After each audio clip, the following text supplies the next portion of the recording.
Vegetable biryani తయారు చేసే విధానం. ముందుగా ఒక గిన్నె తీసుకొని దాంట్లో ఆయిల్ వేడి చేసుకొని బిర్యానీ ఆకు, లవంగం, మరాఠీ మొగ్గ, చెక్క ఇవన్నీ వేసుకోవాలండి. తర్వాత బంగాళదుంప ముక్కలు, పచ్చిమిర్చి వేయాలి. నా దగ్గర ఉల్లిపాయలు లేవు కాబట్టి ఉల్లిపాయలు వేయలేదు. అవి కొంచెం వేగుతున్నప్పుడు బాగా వేగనివ్వాలి.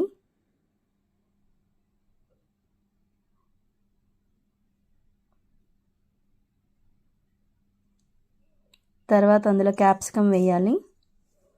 ఆల్రెడీ రాత్రి నానబెట్టుకున్న కాబూలీ శనగలు తీసి వేయాలి. మొత్తం కలిసేటట్టుగా వేపుకోవాలి. 2 టమాటాలని ముక్కలుగా కట్ చేసి టమాటా వేసుకోవాలి.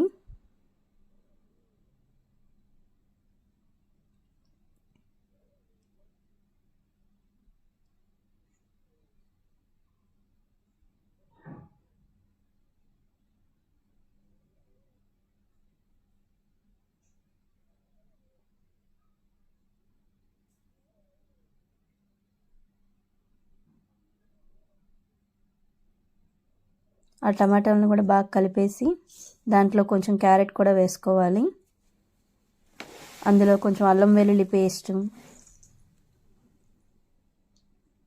అన్నీ కలిసే విధంగా కలుపుకోవాలండి.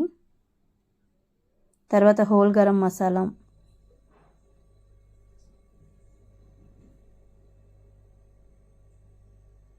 స్లో ఫ్లేమ్లో పెట్టుకొని అవన్నీ మగ్గేటట్టు చూసుకోవాలి. మసాలా అన్నిటికీ పట్టిద్ది. తర్వాత 1/2 కప్ పెరుగు,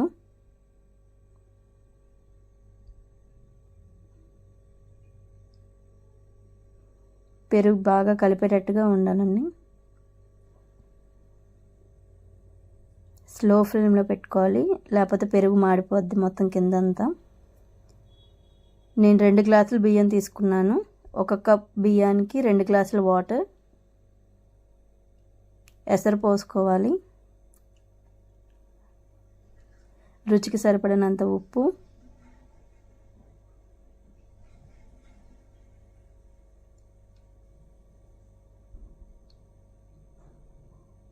ఎసరు ఉడికాక బియ్యం పోసుకోవాలి. ఒక 1 అవర్ నానబెట్టుకుంటే బాగుంటుందండి బియ్యం.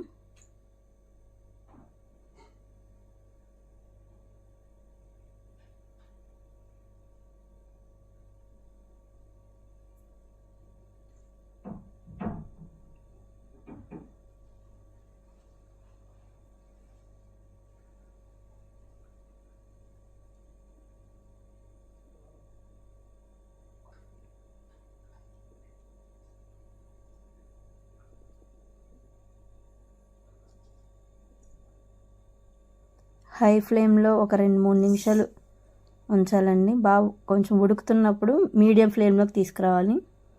మగ్గేటప్పుడు నార్మల్ ఫ్లేమ్లోకి ఉంచేయాలి. ఫైనలీ బిర్యానీ రెడీ అయిందండి. చాలా పలుకుగానే కనిపిస్తుంది, బాగుంటుంది.